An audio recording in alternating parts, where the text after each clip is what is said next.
പണ്ട് നടന്നൊരു very famous സ്റ്റഡിയാണ് the മാർഷ്മെലോ test. അപ്പോൾ അതിനകത്ത് പറയുന്ന കാര്യം ഇതാണ്, കൊച്ചുകുട്ടികൾ നടത്തിയ ടെസ്റ്റാണ്. അപ്പോൾ കൊച്ചുകുട്ടികളെ ഒരു മാർഷ്മെലോ, ഒരു സ്വീറ്റാണ്, അതിൻ്റെ ഫ്രണ്ടിൽ കൊണ്ടുവന്ന് എഴുതും.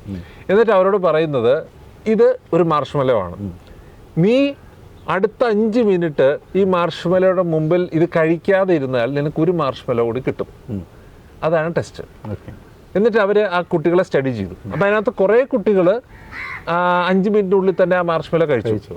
വളരെ കുറച്ച് കുട്ടികൾ ആ 5 മിനിറ്റ് വെയിറ്റ് ചെയ്ത് ആ രണ്ടാമത്തെ മാർഷ്മെലോ നേടിയെടുത്തു.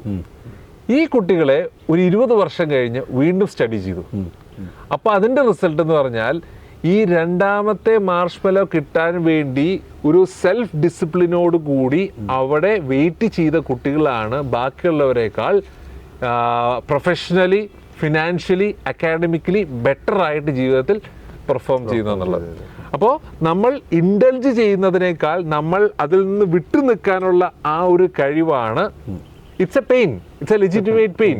അപ്പോൾ ഇപ്പോൾ കിട്ടുന്ന സന്തോഷത്തെക്കാൾ ഭാവിയിലെ സന്തോഷത്തിന് വേണ്ടി ഇപ്പോൾ കുറേ കാര്യങ്ങൾ ത്യജിക്കാനുള്ള കഴിവ്, ദാറ്റ് ഈസ് ഡിലേഡ് ഗ്രാറ്റിഫിക്കേഷൻ. അത് ശരിക്കും പറഞ്ഞാൽ അവരുടെ പ്രൊഫഷണൽ ലൈഫിൽ ഇൻ ഫ്യൂച്ചർ വളരെ ഹെൽപ്ഫുൾ ആവുമെന്നുള്ളതാണ് ആ സ്റ്റഡിയിൽ കണ്ടെത്തിയത്.